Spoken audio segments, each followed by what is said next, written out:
they say is a new alleged Iranian plot to assassinate President-elect Donald Trump that they've now uncovered. The FBI says Iran's elite Revolutionary Guard triggered the plot, aiming for an assassination before the election. Tonight, 3 people charged, 2 in custody here in New York. Prosecutors say Iran has long been out for revenge. President-elect Trump has been made aware of this. Here's our senior investigative correspondent, Aaron Katersky, tonight. Tonight, investigators are detailing a new Iranian plot to kill President-elect Trump during the final weeks of the campaign for revenge.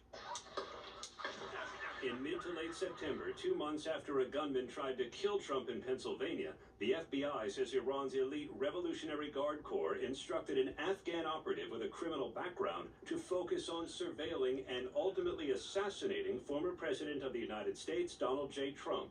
On October 7th, court records say the operative, Farhad Shakiri, was told to provide a plan within 7 days to kill Trump, and if he couldn't, to wait until after the election, because the Iranians assessed that Trump would lose the election, and afterward it would be easier to assassinate him.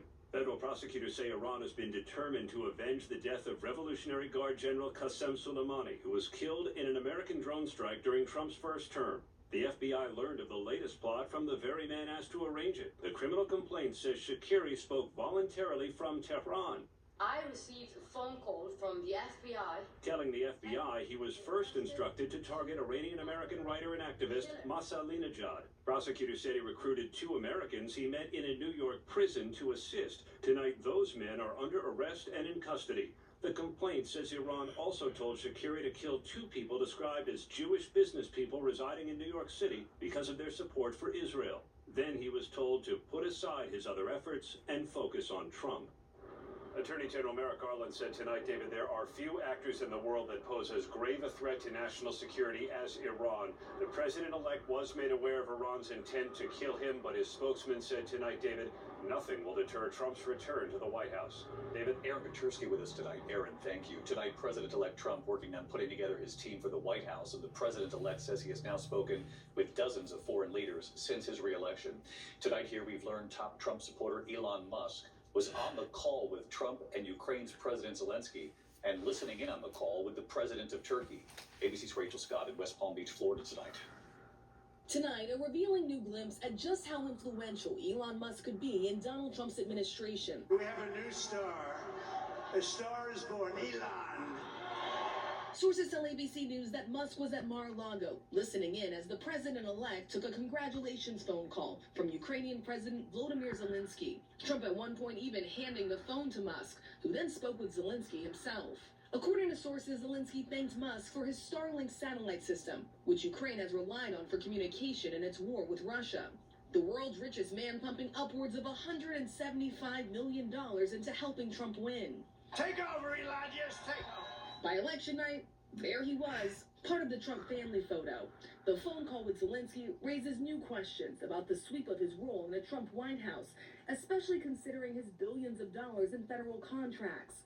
Sources tell ABC News Musk was present while Trump fielded calls from at least one other foreign leader, Turkish President Erdogan. It comes as Democrats reflect on what went wrong. Tonight, former House Speaker Nancy Pelosi telling the New York Times that if President Biden had dropped out sooner, quote, there may have been other candidates in the race.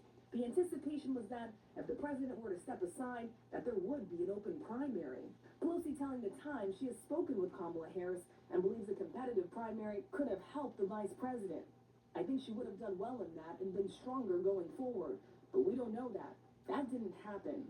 Tonight, Harris's former running mate, Minnesota Governor Tim Walz, returning home, telling his supporters it's time for Americans to put the bitterness of the election in the past. I think sometimes we can be quick to judge people who don't agree with us, to assume that they act out of cruelty or fear or self-interest.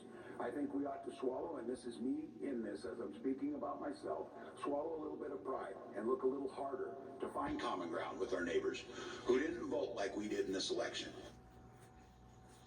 Sources tell us President-elect Donald Trump spent the day at Mar-a-Lago meeting with a team of advisors going over national security positions in his administration.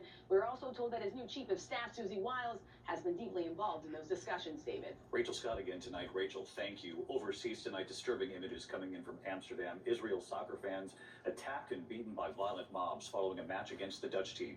Here's our chief